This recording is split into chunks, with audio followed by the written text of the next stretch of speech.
Hola,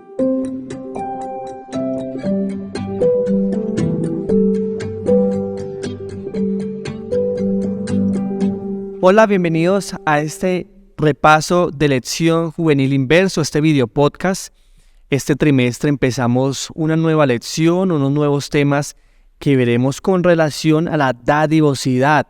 El título para este trimestre es Primero Dios, donde nos enfocaremos en las narrativas bíblicas donde nos presentan y nos hablan que Dios nos da instrucciones que son importantes para nuestra vida y que también dentro de estas narrativas bíblicas podemos observar cómo muchos personajes de la Biblia, ellos dentro del caminar en su vida con Dios, desarrollaron un aspecto muy importante que es la dadivosidad y también virtudes y características como lo son el altruismo, la generosidad, dadivosidad, cosas que son atributos de Dios pero que ustedes y yo jóvenes también lo podemos desarrollar. Para hoy vamos a estudiar, para esta semana vamos a estudiar al personaje de Abraham y hoy estoy con un invitado muy especial. Hola Snyder, ¿cómo estás? ¿Qué tal? ¿Cómo estás?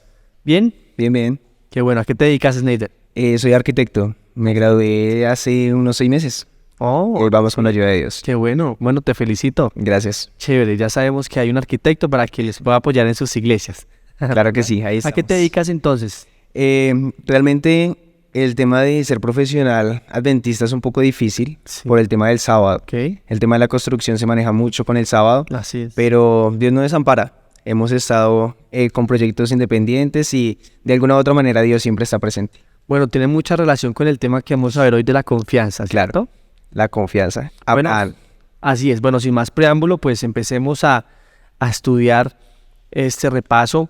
Y yo creo que es importante que podamos situar a todos los jóvenes y nosotros en el texto centralizado para esta semana, que es Hebreos 11, versículo 8 al 19, donde allí se nos habla de la experiencia de Abraham, ¿cierto?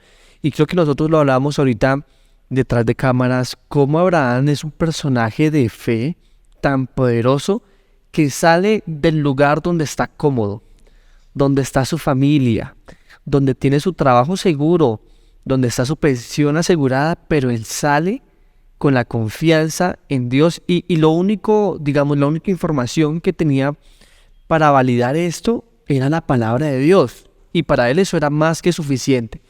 ¿Te imaginas nosotros o ustedes jóvenes que Dios nos diga literalmente que nos vayamos a otro lugar? Nosotros estaríamos dispuestos a tener este mismo acto de fe. Abraham, ¿qué piensas? Total, esa es la clave, ¿no? O sea, Abraham salió.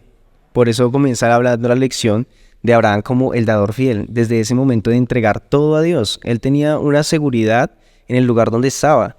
Pero lo menciona ahí algo muy interesante en la lección que dice la palabra de Dios era suficiente y debe ser suficiente para nosotros. ¿Será que sí es suficiente? Y hay algo que también que es muy importante, es que Abraham no tenía ni idea de lo que iba a suceder y acontecer. Él iba a una tierra donde prácticamente era incierta para él. Posiblemente había escuchado rumores, quizás había escuchado de lo que pasaba en esas tierras, de cómo eran, pero jamás sus pies habían tocado esa tierra extranjera. Claro, y hablemos ahorita de las comodidades que tenemos nosotros con el GPS, ¿no? Sí. En su momento no había nada de eso, ¿no? había ni Waze, él tenía que salir. Él tenía que salir y iba confiando en Dios desde el primer paso que dio. Tremendo, ¿no? Sí, porque ahorita uno realmente sin un GPS no sale a ningún lado. No. ¿Cómo sería la confianza? Es difícil llegar porque pues antes la gente se memorizaba las direcciones en la ciudad, pero cuando era afuera, por indicaciones. Pero Abraham sale de Ur de los Caldeos, de la capital en ese momento, digámoslo, del mundo, con muchas comodidades que tenía, pero que las deja todas. Y eso es una lección muy importante que podemos empezar con ella, Snyder, es que Dios nos llama a que nosotros en este mundo no estemos cómodos, porque es que no pertenecemos acá. Nosotros pertenecemos a un lugar que ni siquiera ojo ha visto, ni palabra puede pronunciar, pero que allá está asegurado nuestro lugar si somos fieles, ¿verdad? Claro que sí. Y ese tema de comodidad es interesante porque en la ciudad, de una u otra manera, siempre se ha buscado la comodidad, pero él debía salir a un desierto, a unas praderas, a un lugar realmente sin nada de comodidad para el ser humano. Realmente tenía que ir a experimentar lo que iba a hacer confiar en Dios. Así es. Y entonces, en todo este tema de la confianza que nos habla la lección, con relación a Abraham, también hay un aspecto de la confianza que es el devolverle a Dios la parte que le corresponde, ¿cierto? La dadivosidad de Abraham con Dios. Y hay algo muy interesante que nos nombra la lección y es que primero Dios, pero también primero todos los demás. Y es muy importante porque el Abraham al ceder, ¿cierto? Dejar escoger a lo mejor, eso que entre comillas es lo mejor, terminó convirtiéndose en lo peor.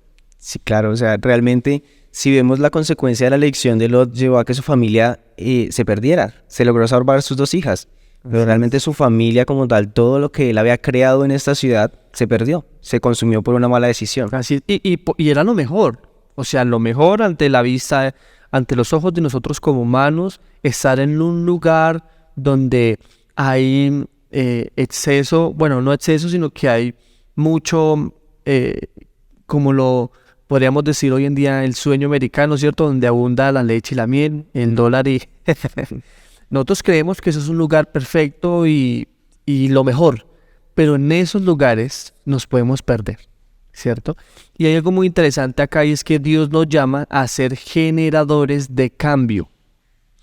Y Abraham, por ceder lo mejor, eso que le dio la oportunidad de escoger a Lot, ¿cierto? Lo que era mejor para él. Abraham tuvo la recompensa de estar con Dios y ser un generador de cambio. Porque ¿qué pasó allí? Después de que Lot toma su decisión, se va para Sodoma, está allá en los valles, le va muy bien económicamente, pero este costo material empieza a verse identificado en la vida espiritual de su familia, que se empiezan a alejar de Dios. Ocurre algo con las naciones de ese tiempo, y es que, digámoslo, son secuestradas por otro rey, ¿cierto? Sí. ¿Qué hace Abraham? Abraham de una vez, él ni siquiera lo duda, o sea, él va a salvar, y no solamente por sus sobrinos, sino realmente por las personas que estaban sufriendo esta situación. Pero imagínate, ¿cuántos eran los que fueron con Abraham? 318 personas. 18 personas. Imagínate el poder que tenía Abraham para tener 318 personas en su poder. Y estamos hablando de solo varones, porque posiblemente los hijos y las esposas de quienes fueron allá se quedaron en el campamento o en el lugar donde vivía Abraham. Abraham era un hombre que era muy poderoso y que no necesitaba las comodidades del mundo para poder tener lo que como seres humanos necesitamos materialmente, ¿cierto? Que es comida, que son víveres. Y Abraham era rico, Abraham era poderoso, Abraham tenía mucho dinero, pero todo lo que tenía, él, digamos que lo invertía a Dios. Abraham sabía que el mejor negocio era con Dios, y esa inversión que Abraham hacía con Dios se le devolvía en miles de bendiciones, y nos damos cuenta de lo que sucedió con Melquisedec. ¿Qué pasó allí en ese relato? Claro, yo creo que también ahí es interesante anotar que eran solamente 318 personas contra una nación que había capturado 2 ciudades muy importantes. Así es, oh my God. O sea, ¿cuántos habitantes tenían esta ciudad que no fueron capaces de detener esa invasión, verdad? Sí. Y para que esas personas que iban acompañando a Abraham pudieran detenerlos. O sea, así realmente son las bendiciones de Dios. Uno a veces ve que los demás tienen gran cantidad, pero lo que nosotros tenemos debemos aprender a valorar que son bendiciones que Dios tiene para nosotros y que son muy especiales y realmente importantes para Él. Y sabes que me hiciste acordar de un dato muy curioso, y es que los historiadores y los doctores en teología dicen que los israelitas o los hebreos, ellos tienen un arte marcial que es muy interesante, porque la onda y las varas que utilizaban, o los bastones de pastoreo, era como un romano utilizar su espada. Entonces realmente eran muy virtuosos en el arte de la guerra desde su arte marcial, pero aparte estaban preparados. Claro. ¿Cierto? Eran quizás 318 contra una nación entera que se había llevado a otras 2 naciones, pero estaban preparados. Eso nos llama la atención a que Dios, jóvenes, nos va a utilizar si ustedes y yo estamos preparados, ¿sí? Y quizás no totalmente preparados, pero por lo menos sí hay un compromiso en nuestra parte de dar lo mejor, de prepararnos en el camino, y Dios nos seguirá capacitando para trabajar para Él. Claro, la clave es la iniciativa, ¿no? Si realmente nosotros no tenemos una iniciativa, nunca vamos a prepararnos. Vemos siempre esos estándares altísimos de preparación de personas que tienen altos estudios, grandes trabajos, Pero si yo no comienzo desde lo poco que Dios me ha dado, ¿cómo voy a querer alcanzar esas cosas tan grandes? Así es. Entonces, retomando la historia, ¿qué pasó con la batalla? Ganó Abraham, ¿cierto? Ganó Abraham. Abraham ganó, como nos lo relata la Biblia, y resulta que siempre al final de cada guerra, el botín grande y grueso se le daba al héroe que había rescatado, que había dado la victoria al ejército, a la batalla en ese momento, ¿cierto? Estamos hablando de Abraham. ¿Qué pasó en ese momento? ¿Abraham tomó ese tributo que era por derecho para él? No, y es interesante porque al menos lo dice uno, digamos, en contexto, realmente los gastos de guerra son bastantes. El desplazamiento, la alimentación, eran 318 personas. Así es. O sea, eran muchas personas para alimentar, muchas personas para tener relativamente en comodidad, ¿verdad? Pero Abraham lo único que hace es algo interesante y es diezmar. De lo que recibe, diezma. Le diezma y le da, incluso yo creo que todo el botín de guerra se lo da a Melquisedec. ¿Por qué a Melquisedec? Es interesante, ¿no? Porque muchas veces ese nombre no lo relacionamos y lo menciona la Biblia y él era un sacerdote de Dios. De Salem, ¿no? Salem, que en ese momento era lo que hoy conocemos como Jerusalén, o sea, Salem más adelante se convierte en Jerusalén. Y es muy interesante porque lo dice aquí la lección, porque Abraham da el diezmo y lo devuelve en un porcentaje correcto, en el lugar correcto y para el propósito correcto, ¿cierto? ¿Qué piensas? Es interesante, ¿no? Porque el lugar correcto, ¿no? O sea, ¿qué clave es eso? Porque muchas veces nosotros decimos, no, ¿para qué yo voy a ir a entregar a la iglesia los diezmos si yo puedo ir a ayudar a alguien con eso, verdad? Sí, pero la misma Biblia lo menciona, el lugar correcto. O sea, ¿qué lugar ha preparado Dios? Para eso tiene sus iglesias, ¿verdad? Para eso tienes las... Sí, tú tienes unos textos bíblicos que vale la pena que los podamos leer en este contexto. Entonces estamos hablando de que devolver a Dios lo que le pertenece a Él, es decir, cuando damos los diezmos, eso es un acto de adoración, porque lo reconocemos como el poseedor de todas las cosas y como el proveedor de lo que nosotros tenemos. Al final, devolvemos una porción de lo que Él nos da. Exacto, es una frase clave antes de dar los textos que nos dice, es imposible diezmar sin una bendición previa. Si Dios no me ha bendecido, yo no tengo cómo diezmar, pero gracias a Dios nosotros tenemos todo el tiempo bendiciones, Dios no nos desampara, y de eso sea mucho o sea poco, debemos entregar como agradecimiento a Dios. Bien. Y la siguiente clave que nos hablaba del diezmo era con el propósito correcto, y aquí por eso tenemos estos textos. El primero lo encontramos en Números 18:21 y dice algo interesante. Y aquí yo he dado a los hijos de Leví todos los diezmos en Israel por heredad, por su ministerio, por cuanto ellos sirven en el ministerio del tabernáculo de reunión. Y para complementar, tenemos 1 Corintios 9:13, que nos dice, ¿no sabéis que los que trabajan en las cosas sagradas comen del templo y que los que sirven en el altar del altar participan? O sea, ¿cuál es el propósito? Entonces, el propósito del diezmo, al darlo en el lugar correcto, en este momento, en el contexto de hoy, es la iglesia adventista del séptimo día, ¿cierto? Es la iglesia de Dios. Los diezmos se devuelven con el propósito de sostener a las personas que el 100% dedican su vida para la obra de los oficios religiosos y de esparcir el evangelio. Lo mismo ocurría en ese tiempo con los levitas, se les dio... Los levitas no compartieron ningún tipo de heredad entre la tierra prometida. A los únicos que no se les dio una tierra fueron a los levitas, porque los levitas iban a recibir el diezmo de todas las demás naciones y les daban, los levitas vivían del oficio religioso, de los sacrificios que presentaban, de los diezmos que llevaban. Lo mismo ocurre hoy, ¿cierto? Porque por supuesto tiene que haber un sustento y ese sustento se da por medio del diezmo. ¿Y por qué el diezmo? Porque el diezmo permite que no haya egoísmo en nuestro corazón, ¿cierto? El diezmo nos ayuda, cuando nosotros damos ese acto de generosidad, nos ayuda a desarrollar el carácter y a no ser tan egoístas con nosotros mismos, a no acumular, sino saber de que hay un propósito con ese dinero y es un propósito santo. Exacto, es interesante. Pero viene una pregunta que yo sé que muchos tal vez están cuestionando, que nos dice, si una persona no recibe, no tiene ingresos, ¿debe diezmar? Es una pregunta interesante, ¿no? Nos gustaría saber si algunos de los jóvenes que nos están viendo podrían allí contestar en el chat o en los comentarios qué piensan al respecto, pero a la luz de lo que hemos estudiado en la Biblia, si tú no tienes un ingreso, pues es muy difícil que puedas dar algo de lo que no has recibido previamente. Como tú lo decías, El diezmo es una manifestación de las bendiciones que hemos recibido de Dios. Ahora, monetariamente no podremos dar nada porque no hemos recibido nada, pero sí podemos dar o diezmar nuestro tiempo, nuestros dones y talentos, invertir esas cosas que nos pertenecen, que son únicas de nosotros, al servicio de Dios, al momento que no tengamos algún recurso de cómo devolverlo. ¿Qué piensas? Claro, es clave porque realmente Dios no nos provee solamente cosas económicas. Así es. Dios nos provee la salud, nos provee el tiempo, nos provee los dones. Y de todo eso yo debo entregar a Dios como manera de agradecimiento. Y es una manera de diezmar. No puedo limitarme en que si no tengo el recurso económico no voy a diezmar, sino que realmente de lo que tengo, doy. Listo.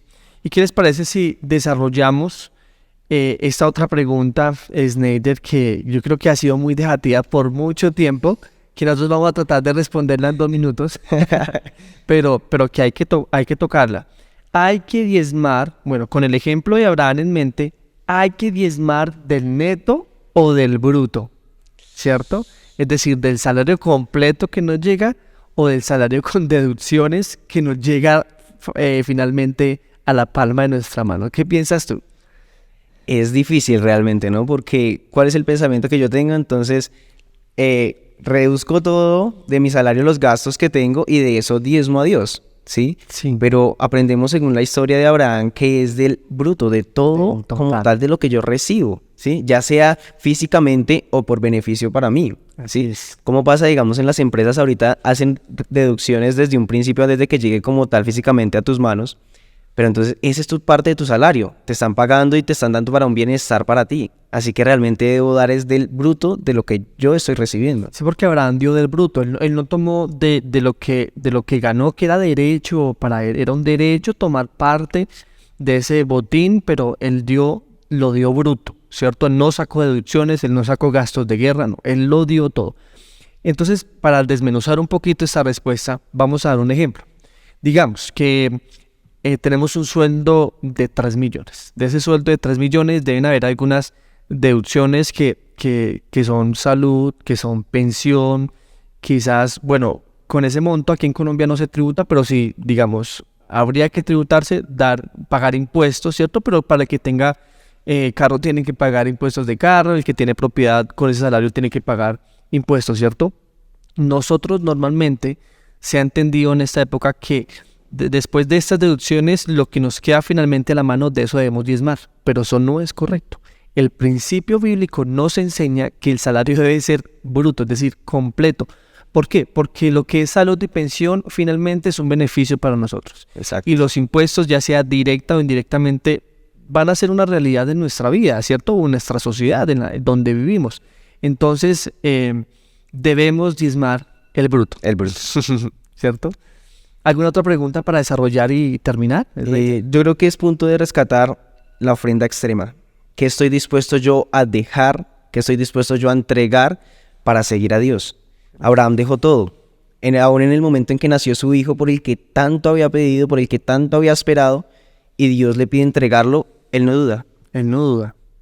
Porque es muy interesante esto, porque esta ofrenda extrema que, digamos, Dios le pide a Abraham, era una ofrenda de la cual, digamos, podría haberse convertido ese hijo Isaac en un ídolo para ellos, porque casi 100 años esperándolo llega, entonces el niño más mimado, el consentido de la nona, de la mamá, del papá, el niño rayaba el límite de la idolatría. Entonces Dios, al percibir eso, le da una lección a Abraham para darle a entender que está primero Dios que cualquier cosa.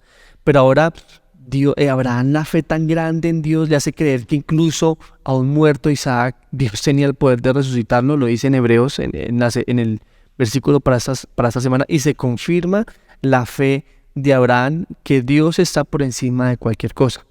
Así que es muy interesante, para finalizar, Snyder, entender que tanto los diezmos como las ofrendas tienen la misma equivalencia, ambos son lo mismo. Dios le dice a través de Malaquías al pueblo de Israel: me han robado en mis diezmos y ofrendas. O sea, las ofrendas están al mismo nivel de los diezmos. Bueno, ¿qué podemos resumir? ¿Qué aprendiste de esta lección para finalizar, Snyder? Yo creo que es clave y me gustaría terminar con el texto de Hebreos 11:10, que dice: porque esperaba la ciudad que tiene fundamentos, cuyo arquitecto y constructor es Dios. Amén. Realmente es avanzar con un propósito en mente. Cuando nosotros avanzamos con un propósito, y que en este caso es llegar a la Canaán celestial, realmente alcanzamos grandes cosas y las bendiciones de Dios se ven, en todo momento se van a ver, porque avanzamos confiados, avanzamos con fe, y Dios realmente nos hará generosos, nos hará realmente misericordiosos con las cosas que se nos van presentando en el camino. Así es, Neider, muchas gracias por estar aquí con nosotros en este video podcast de Inverso, y ustedes jóvenes por vernos. Recuerden comentar y compartir. Muy importante recordar que la confianza en Dios y nuestra comunión con Él desarrollará hábitos en el cual podamos nosotros dar con dadivosidad todo lo que Él nos ha dado a nosotros, y esos son los diezmos y las ofrendas. Dios les bendiga. Dios les bendiga.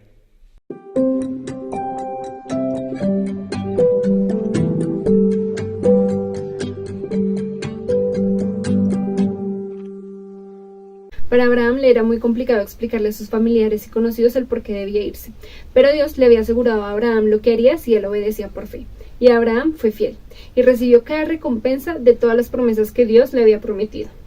Y él, en gratitud, presentó ofrendas y diezmos a Dios como acto de adoración. Hoy, tú y yo contamos con esas mismas promesas, porque los que aman a Dios, todas las cosas los ayudan a bien. Hola, hoy quiero compartir contigo lo que fue el Inverso esta semana. Recordemos que Abraham es el hombre de la fe. Dios lo mandó a un lugar, el cual él no sabía dónde era, pero él estaba totalmente confiado, porque su Dios iba a estar ahí. Recuerda que si Dios nos manda un lugar al cual no conocemos, lo más importante es que Dios está ahí, porque va a ser el mejor lugar del mundo. Fue la voluntad de Abraham a dejar su tierra, su riqueza, sus posesiones, ante el llamado de Dios a esto, con la promesa de tener un propósito en la vida. Vemos que Abraham confió en él, confió en Dios. A la edad de 100 años, con su esposa estéril, tuvo a Isaac, el hijo de la promesa, y tuvo muchas bendiciones. Estas promesas pueden ser tuyas y pueden ser mías si tan solo como Abraham tenemos fe.